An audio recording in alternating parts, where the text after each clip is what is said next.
రేవంత్ కిషన్ ముందు నొయ్యి వెనుక గొయ్యి. సింగరేణి తెలంగాణకు దారిదీపం. గత 10 ఏళ్లలో కేంద్రం ఒత్తిళ్లను ఎదుర్కొని కేసీఆర్ దానిని కాపాడుకుంటూ వస్తున్నారు.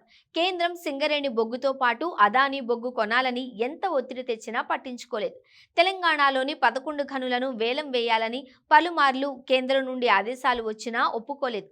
ప్రస్తుతం రాష్ట్రంలో రేవంత్ ప్రభుత్వం ఏర్పడింది. రేవంత్ రెడ్డి ముఖ్యమంత్రిగా ఉన్నారు. తాజాగా కేంద్రంలో మూడోసారి ఎన్డీఏ ప్రభుత్వం ఏర్పడింది. ఈసారి కిషన్ రెడ్డికి గనుల మంత్రిత్వ శాఖ దక్కింది. అయితే కిషన్ రెడ్డి అలా ప్రమాణ స్వీకారం చేశాడో లేదో తెలంగాణలో 11 ఖనిజ బ్లాక్లను ఈ నెలాఖరులోగా వేలం వేయాలని కేంద్రం నుండి ఉత్తర్వులు వెలువడ్డాయి. ఇందులో 5 సున్నపురాయి, 5 ఇనుప ఖనిజం, 1 మాంగనీస్ బ్లాక్ ఉంది. ఇందులో ఈ నెలాఖరుకు కనీసం 6 బ్లాకులను వేలం వేయాలని కేంద్ర గనుల మంత్రిత్వ శాఖ ఉత్తర్వులలో పేర్కొంది.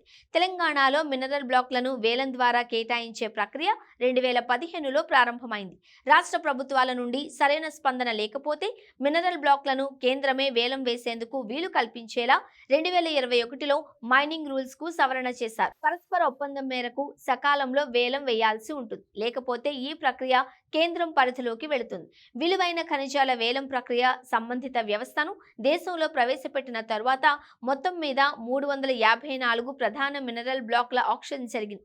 వీటిలో ఇప్పటి వరకు 48 బ్లాక్లలో తవ్వకాలు, ఉత్పత్తి ఆరంభమయ్యాయి.